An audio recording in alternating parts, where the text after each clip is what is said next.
Dans la période qui vient de s'écouler, on a vu que la PAC, le fameux filet de sécurité des aides à l'hectare, n'était pas suffisant pour assurer dans des conditions satisfaisantes un revenu des agriculteurs. Quand on touche le tiers du salaire minimum en France, la dignité a disparu. Nous sommes là pour rendre la dignité aux paysans. J'ai dit l'autre jour, pas pour les emmerder, je le répète. Il faut arrêter de vouloir mettre, soi-disant sur des principes de société, contrainte sur contrainte à des gens qui n'en peuvent plus et ne tirent plus de revenus de leur métier. Justement, nous, on a été dans une exploitation agricole locale et assez petite ici à Bruxelles. C'est quasi le seul champ à Bruxelles et les seuls agriculteurs.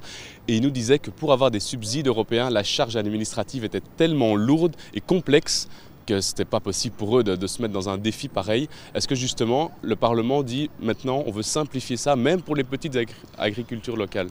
Oui, c'est ce qui est dans le rapport de ma collègue Herranz Garcia, cette volonté de simplifier pour les petits agriculteurs. C'est une volonté farouche du PPE.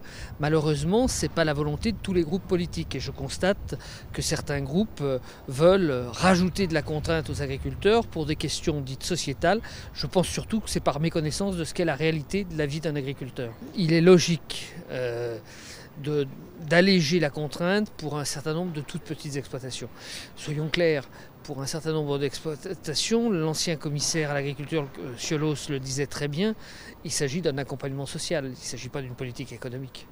Donc on va faciliter la budgétisation et le financement pour les petites structures? Alors après, reste à définir ce qu'on appelle une petite structure. La Commission propose que ce soit ceux qui touchent moins de 1 250 € par an, ça fait moins de 100 € par mois, on peut peut-être aller un petit peu plus loin.